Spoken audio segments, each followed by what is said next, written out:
TCS love जिहाद प्रकरणातील 6 आरोपींची आज पुन्हा चौकशी करण्यात आली। प्रकरणातील 2 आरोपींच्या पोलीस कोठडीत वाढ करण्यात आली आहे। आरोपी शाहरुख कुरेशी आणि रजा मेमनला 4 दिवसांची पोलीस कोठडी देण्यात आली आहे। पंकज दळवे आमचे प्रतिनिधी आपल्या सोबत आहेत। पंकज, या संपूर्ण प्रकरणात आज वेगवान घडामोडी घडत आहेत। शाहरुख कुरेशी, रजा मेमनला 4 दिवसाची पोलीस कोठडी देण्यात आली आहे। निदा खानलाही ताब्यात घेण्यात आलेले आहे। या सगळ्याबद्दल काय अपडेट आहे?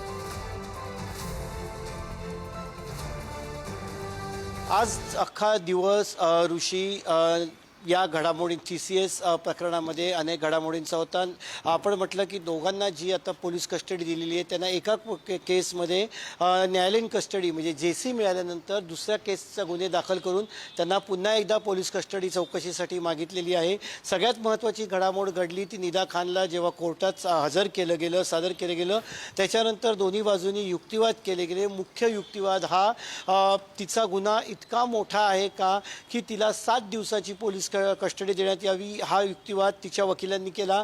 सरकारी वकिलांनी 7 दिवसाची कस्टडी मागितलेली, मात्र न्यायालयानं सोमवारपर्यंत पोलीस कस्टडी तिला सुनावलेली आहे। एकंदरीतच आरोप प्रत्यारोप केले गेले। इम्तियाज जलील असतील, संजय शिरसाट असतील, आरोप प्रत्यारोप झाले, राजकारण झालं। मात्र सगळ्यात महत्त्वाचं म्हणजे हे प्रकरण नक्की कुठपर्यंत आहे याचे धागेदोरे शोधून काढणं पोलिसांसाठी महत्त्वाचं आहे। पुढच्या सोमवारी काय याच्या बाबतीत नक्की घडतं हे स्पष्ट होईल, कारण तेव्हा पोलीस अधिक त्यांची वेळ वाढवून मागतील, चौकशीसाठी आणखीन वेळ कालावधी मागतील। तेव्हा जे पीडितेचे जे आरोपीचे वकील आहेत त्यांनी न्यायालयीन कस्टडीची मागणी सोमवारी करतील। नक्कीच या सगळ्यातनं पुढे काय घडतं याकडे आपलं लक्ष असंच असणार आहे। धन्यवाद पंकज या सगळ्या अपडेटबद्दल।